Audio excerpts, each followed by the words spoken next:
वैसे जरूरी नहीं है, लेकिन वीडियो को लाइक या फिर डिसलाइक कर दिया करें। मूवी के स्टार्ट में हम एक लड़के को देखते हैं जो डरते हुए अपने कॉलेज की लाइब्रेरी की तरफ जा रहा था। फिर लाइब्रेरी पहुंचकर वो अपने फ्रेंड को आवाज लगाता है। उस टाइम उसके पास एक पेन ड्राइव भी था, लेकिन तभी अचानक से वहाँ की बुक्स गिरने लगती हैं और तभी पीछे से एक घोस्ट आकर उस लड़के की सॉल निकाल लेता है। इसके बाद सीन शिफ्ट होकर एक पार्टी की तरफ आता है, जहाँ पर हम 4 दोस्तों को देखते हैं जो कि बातें कर रहे थे। उनमें से एक लड़की मैटी कुछ परेशान नजर आ रही थी, क्योंकि उसका बेस्ट फ्रेंड जोश पिछले एक हफ्ते से किसी के भी कांटेक्ट में नहीं था। उन फ्रेंड्स में से एक लड़का था जो कि मैटी को पसंद करता था, और जब मैटी घर जा रही होती है तो वो लड़का उससे पूछता है क्या मैं तुम्हें घर ड्रॉप कर दूं, लेकिन अब क्योंकि मैटी उसे पसंद नहीं करती थी इसीलिए वो उसे इनकार करके चली जाती है। घर आकर मैटी फोन के वॉइस मैसेजेस सुनती है। उनमें से एक उसके फ्रेंड जोश का भी मैसेज था, लेकिन उसने उस मैसेज में कुछ नहीं कहा बल्कि सिर्फ मैटी का नाम लिया। इसीलिए मैटी फिर से जोश को कॉल करने की कोशिश करती है, लेकिन स्टिल वो कॉल पिक नहीं कर रहा था। फिर नेक्स्ट डे मैटी अपने कॉलेज जाती है, और ये कॉलेज मूवी के स्टार्ट वाला कॉलेज है। फिर क्लास खत्म होने के बाद मैटी जोश के घर जाती है, जहाँ आकर वो देखती है कि जोश के घर की हालत काफी खराब है। अभी वो ये सब कुछ नोटिस कर ही रही होती है कि तभी वहाँ पर जोश आ जाता है। जोश वही लड़का होता है जिसे हमने मूवी के स्टार्ट में भी देखा था, यानी जिसके पास पेन ड्राइव था और घोस्ट ने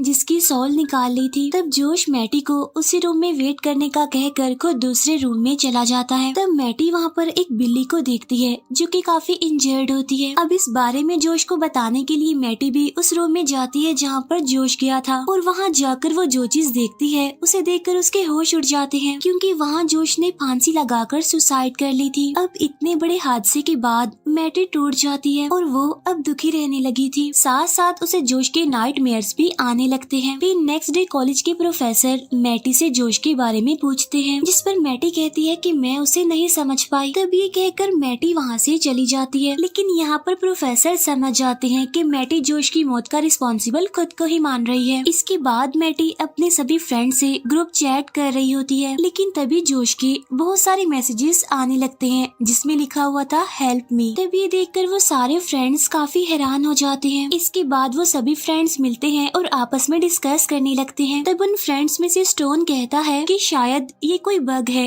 जिससे ये मैसेजेस आ रहे हैं। तब मैटी स्टोन को कहती है कि तुम जोश के घर जाकर उसकी आईडी को लॉग आउट करके उसके कंप्यूटर को बंद कर देना। तब इस बात के लिए स्टोन मान जाता है, इसीलिए वो सीधा जाता है जोश के घर, लेकिन उसे जोश का कंप्यूटर कहीं भी दिखाई नहीं दे रहा था। इसके बाद स्टोन उसी रूम में जाता है जहाँ पर जोश ने सुसाइड की थी, और तभी उसे वहाँ पर एक दरवाजा दिखाई देता है। इसके बाद वो उस डोर को ओपन करके उस रूम में चला जाता है जहाँ की सारी विंडोज रेड टेप से कवर्ड थी। अभी वो ये सब कुछ देख ही रहा होता है कि तभी वहाँ पर अचानक से एक लड़की का घोस्ट आ जाता है, जिससे बचकर स्टोन भागने लगता है, लेकिन तभी उस लड़की का घोस्ट उसकी भी सॉल निकाल लेता है, सेम वैसे ही जैसे जोश की सॉल निकाली गई थी। फिर कुछ दिनों बाद मैटी अपनी फीमेल फ्रेंड से बात कर रही होती है। वो उसे बताती है कि कुछ दिनों से स्टोन भी ठीक से बात नहीं कर रहा। इसके बाद मैटी स्टोन को कॉल करके जोश की आईडी को बंद करने के बारे में उससे पूछती है। तभी स्टोन उससे कहता है कि इस टाइम मेरी तबीयत ठीक नहीं है, और ये कहकर वो फोन काट देता है, और स्टोन की बॉडी पर अजीब तरह के काले निशान बन गए थे, जिससे वो काफी डर जाता है।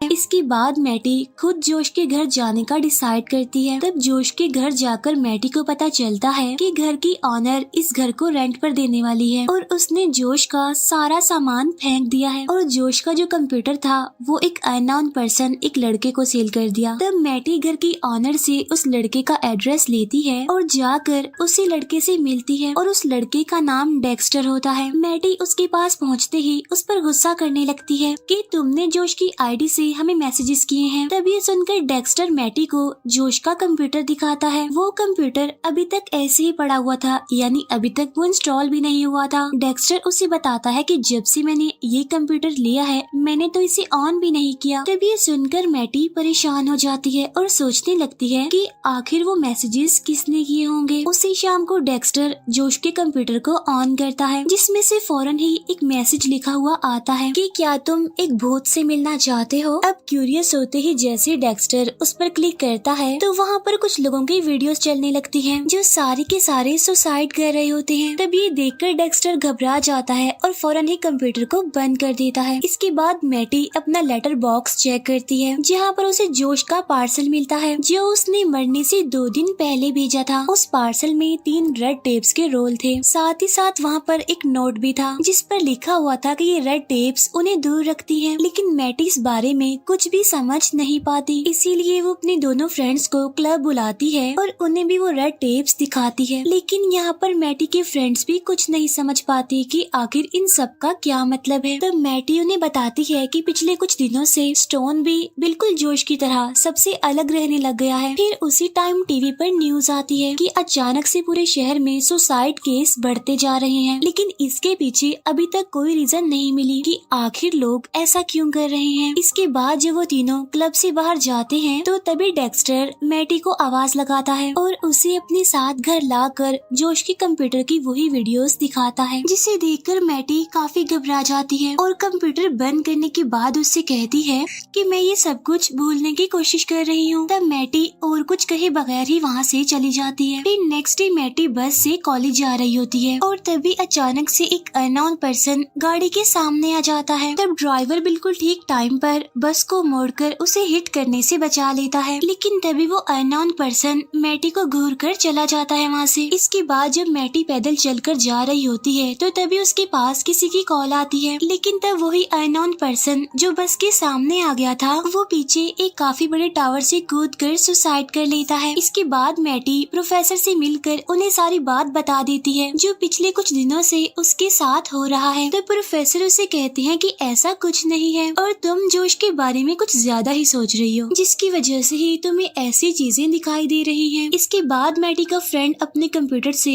अपने फ्रेंड स्टोन को मैसेज करता है, लेकिन तभी उसके कंप्यूटर पर भी सेम मैसेज आता है, यानी क्या आप किसी भूत से मिलना चाहते हैं। तब क्लिक करने पर उसे अपना फ्रेंड स्टोन वहाँ पर दिखाई देता है, लेकिन फिर थोड़ी ही देर बाद वो गायब हो जाता है और कंप्यूटर वापिस से अपनी नॉर्मल हालत में आ जाता है। इसके बाद मैटी जब कॉलेज के वॉशरूम में जाती है तो उसे वहाँ पर किसी की प्रेजेंस का एहसास होता है, जहाँ हमें दिखाया जाता है कि मैटी के आसपास एक भूत है जो मैटी को दिखाई नहीं दे रहा था। और जब मैटी वहाँ पर हाथ धो रही होती है तो उसे फिर से ऐसा फील होता है कि कोई ना कोई तो यहाँ पर जरूर है। और मैटी जैसे ही उस दरवाजे की तरफ देखती है तो उसे वहाँ पर किसी की भयानक और डरावनी सी आंख दिखाई देती है, जिससे डरकर वो फौरन वहाँ से भाग जाती है। इसके बाद मैटी का फ्रेंड स्टोन के घर जाता है जहाँ पर उसे स्टोन मिल जाता है, जो उस टाइम डरा होता है और रोते हुए कहता है कि मैं अभी मरना नहीं चाहता। और ये कहते ही वो दीवार के अंदर समा जाता है और तब मैटी का फ्रेंड स्टोन को बचाने के लिए कुछ भी नहीं कर पाता। ये देखकर मैटी का फ्रेंड काफी डर जाता है और वहाँ से भागकर वो अपने घर आ जाता है और वो अपने रूम की सारी विंडोज को रेड टेप से कवर्ड कर देता है। लेकिन जब वो दरवाजे को कवर्ड करने लगता है तो उसकी टेप खत्म हो जाती है और तभी उसे दरवाजे के पीछे किसी की प्रेजेंस का एहसास होता है।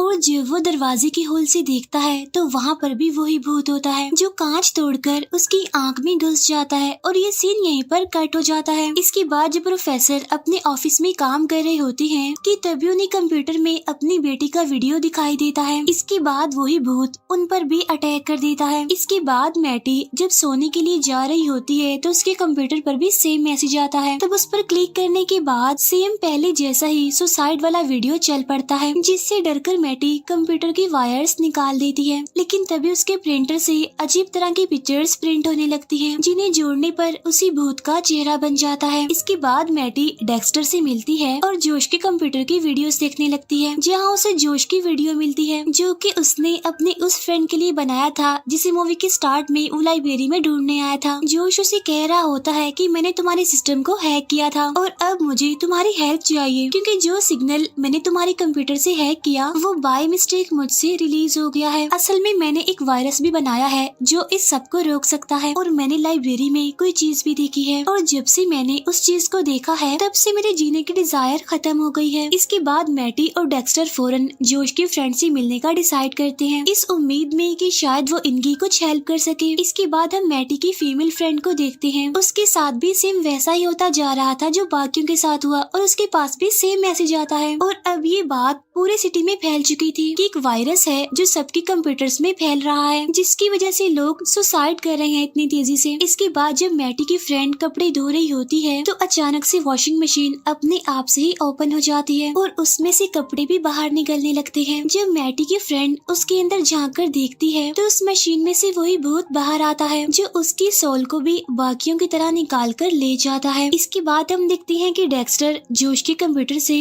जोश की फ्रेंड का एड्रेस निकालता है उसके पास जाने के लिए, लेकिन तभी हम उसके रूम में उसी भूत को देखते हैं जिससे डरकर डेक्स्टर वहाँ से भाग जाता है। इसके बाद जब मैटी अपने घर पहुँचती है तो उसके कंप्यूटर में अपने आप से ही उसके फ्रेंड की वीडियो प्ले हो जाती है जिसमें वो कह रहा होता है कि हमारी फीमेल फ्रेंड को जाकर देखो तुम। और जब मैटी अपनी फीमेल फ्रेंड को ढूंढने के लिए उसके रूम में जाती है तो वो देखती है कि उसकी फ्रेंड वहाँ पर छुपी हुई है जिसकी हालत भी काफी खराब है, जो डरी होती है और कहती है कि मुझे मरने से डर लगता है, लेकिन जब से मैंने उस भूत को देखा है तब से मेरा सुसाइड करने का दिल कर रहा है। तब मैटी फौरन पुलिस को कॉल करती है ताकि वो थोड़ी हेल्प कर सके, लेकिन पुलिस स्टेशन का भी सेम यही हाल था क्योंकि वहाँ के भी सारे लोग सुसाइड कर चुके थे। इसके बाद मैटी की फ्रेंड उससे माफी मांगती है और फिर देखते ही देखते राख में बदलकर गायब हो जाती है, जिसे देखकर मैटी काफी घबरा जाती है। इसके बाद मैटी फौरन डेक्स्टर के साथ जोश की फ्रेंड के घर जाने के लिए निकलती है। रास्ते में डेक्स्टर मैटी को बताता है कि मुझे जोश का पेन ड्राइव मिल चुका है जिससे ये सब कुछ रोका जा सकता है। इसके बाद जब वो दोनों जोश की फ्रेंड के घर आती हैं तो वो देखती हैं कि उसने अपने पूरे घर को रेड टेप से कवर करके खुद को कबर्ड में बंद कर दिया है, लेकिन जब वो दोनों वहाँ पर पहुँचते हैं तो जोश का फ्रेंड बाहर आ जाता है। तब डेक्स्टर उससे पूछता है कि तुम और जोश क्या कर रहे थे, जिस पर वो बताता है कि हम एक टेलीकॉम प्रोजेक्ट पर काम कर रहे थे, लेकिन तभी हमें काफी स्ट्रॉन्ग फ्रिक्वेंसी मिली। हमें लगा कि शायद ये कोई सिंपल रेडियो फ्रिक्वेंसी है, लेकिन जब हम उसे मॉनिटर करने की कोशिश कर रहे थे तो वो सोल्स अपनी फ्रिक्वेंसी चेंज करने लगी थी। ऐसा लग रहा था कि वो हमसे भी काफी स्मार्ट है। और तभी अचानक से वहाँ पर शैडोज बनने लगे जिसकी वजह से हम दोनों वहाँ से भाग गए और अब वो हर कंप्यूटर में किसी वायरस की तरह फैलता जा रहा है। तब डेक्स्टर उससे पूछता है कि तुमने ये सब कुछ कहाँ किया था, जिस पर वो कहता है कि कॉलेज की लैब में। इसके बाद मैटी और डेक्स्टर लैब के लिए निकलते हैं जहाँ बहुत सारे भूत उनका पीछा करने लगते हैं। इसीलिए डेक्स्टर खुद वहाँ पर रुककर मैटी को लैब में जाने के लिए कहता है, यानी जहाँ से इस सब का स्टार्ट हुआ था। और जब मैटी वहाँ पर पहुँचती है तो वहाँ पर वही भूत आ जाता है और जैसे ही वो मैटी की सोल को खींचने लगता है कि तभी डेक्स्टर वहाँ पर आकर जोश का पेन ड्राइव कंप्यूटर में लगा देता है, जिसकी वजह से सब कुछ नॉर्मल हो जाता है। लेकिन फिर थोड़ी ही देर बाद वो पूरा सिस्टम खुद ही अपने आप को रिबूट कर लेता है, जिसकी वजह से वो भूत फिर से दिखाई देने लगता है, जिससे डरकर मैटी और डेक्स्टर वहाँ से भागकर बाहर आ जाते हैं और गाड़ी में बैठकर वहाँ से निकल जाते हैं। फिर कुछ देर बाद कार की रेडियो से मैसेज आता है कि गवर्नमेंट सभी सिग्नल्स को बंद कर रही है और तभी उनकी गाड़ी पर वही भूत अटैक कर देते हैं। लेकिन तभी लकीली मैटी के फोन से सिग्नल्स चले जाते हैं, जिससे वो भूत फौरन गायब हो जाते हैं, जिससे वो दोनों समझ जाते हैं कि वो भूत सिर्फ सिग्नल्स के जरिए ही लोगों पर अटैक करते हैं। इसके बाद हमें पूरे सिटी का सीन दिखाया जाता है जहाँ पर पूरा शहर डिस्ट्रॉय हो चुका था और तभी बैकग्राउंड में हम मैटी की आवाज सुनते हैं जिसमें वो कहती है कि पूरी दुनिया ही डिस्ट्रॉय हो चुकी है और पहले जिन सिग्नल्स की मदद से हम लोगों से कांटेक्ट किया करते थे और अब इन्हीं सिग्नल्स की वजह से भूतों की एक काफी बड़ी फोर्स आकर हमारी जीने की डिजायर हमसे लेकर चली जाती है और हमारा सुसाइड करने का दिल करता है। इस मूवी का एंड हो जाता है।